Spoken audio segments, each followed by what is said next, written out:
उसी सलामत को भाजपा सरकार भी सलामत रखती है। भाजपा बयान मैनिपुलेट हो गए तो वो धाराएं भी डिस्फ्यूज कर दी। जो लूट की और अपहरण की धारा थी उनमें भी कोई रिमांड नहीं बना।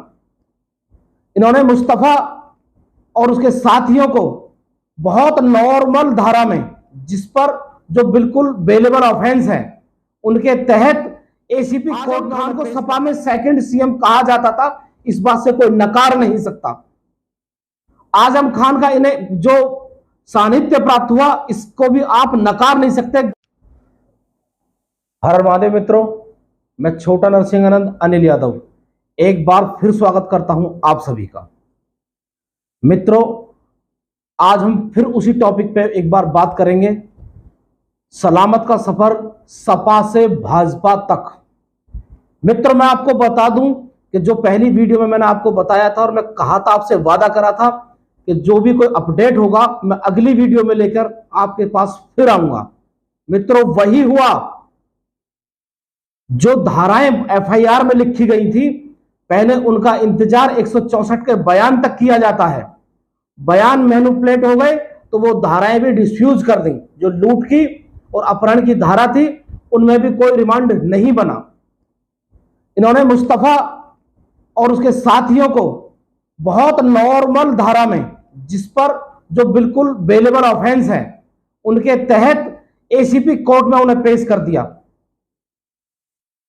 आखिरकार जेल इसलिए भेजा गया क्योंकि बात चर्चाओं का विषय बन चुकी थी और गाजियाबाद के एक एक व्यक्ति को इस पुलिस की इस काली करतूत की पता चल चुकी थी। इसलिए उन्होंने 14 दिन के रिमांड पर जेल भेज दिया। हो सकता है आज या कल वो जेल से बाहर भी आ जाए।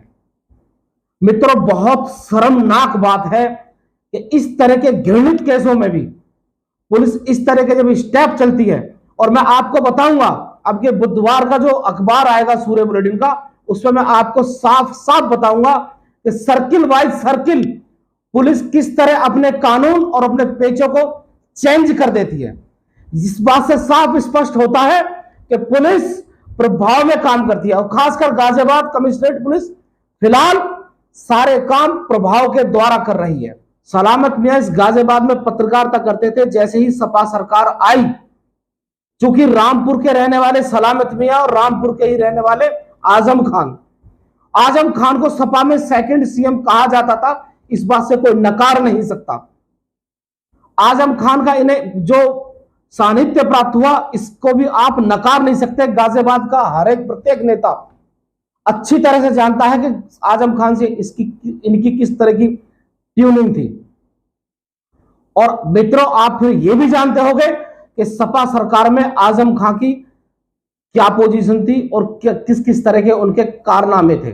गाजियाबाद में ही मसूरी थाने को 2012 में जला दिया गया था, जहां उल्टा पुलिस की कार्रवाई करने के बाद भी जिहादियों को मुआवजा बांटा गया और सैकड़ों हिंदुओं को नाम पूछकर सड़क पर कत्ल कर दिया गया था।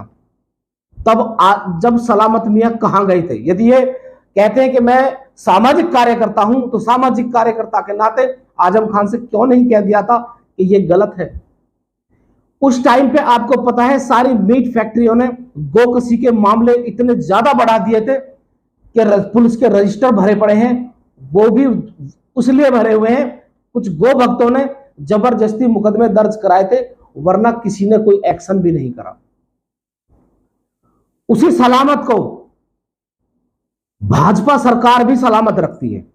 भाजपा सरकार शीर्ष नेतृत्व में, मैंने पहले भी बताया था, जो बहुत अच्छे पद पर मंत्री हैं, उनका सानिध्य प्राप्त है और उन्हीं के द्वारा इन्हें केंद्र से सुरक्षा मुहैया कराई जाती है। क्योंकि गाजियाबाद कमिश्नरेट पुलिस ने एक अच्छा काम किया था कि कमिश्नरेट लगते ही इसकी सिक्योरिटी हटा दी थी।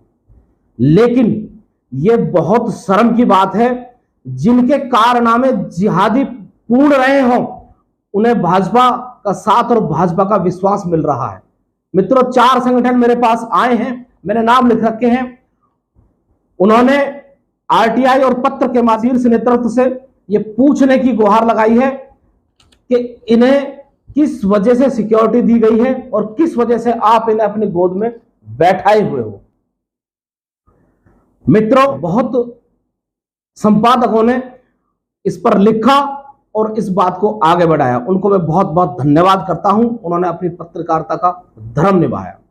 लेकिन मैं तमाम शहर की जनता से एक सवाल पूछना चाहता हूं, जो बांग्लादेश के लिए प्रोटेस्ट कर रहे हैं, हम कभी कश्मीर के लिए प्रोटेस्ट करते हैं, सबसे पहले हमें गाजियाबाद में हुई घटना पर, जो गाजियाबाद की पीड़ित बेटियां हैं, उनके लिए सबसे पहले हमें प्रोटेस्ट करना चाहिए, उनके लिए हमें बोलना चाहिए, लेकिन हम नहीं बोल पाते। मैंने पहले भी बताया था, बड़े बड़े संगठन इन्हें बुलाकर मंच शेयर कराते हैं, और ये कल की भी घटना है। यानी कि यदि आप मेरी वीडियो कल देखो तो संडे में रामलीला के पूजन में भी इन्हें दोबारा बुलाया गया। क्यों?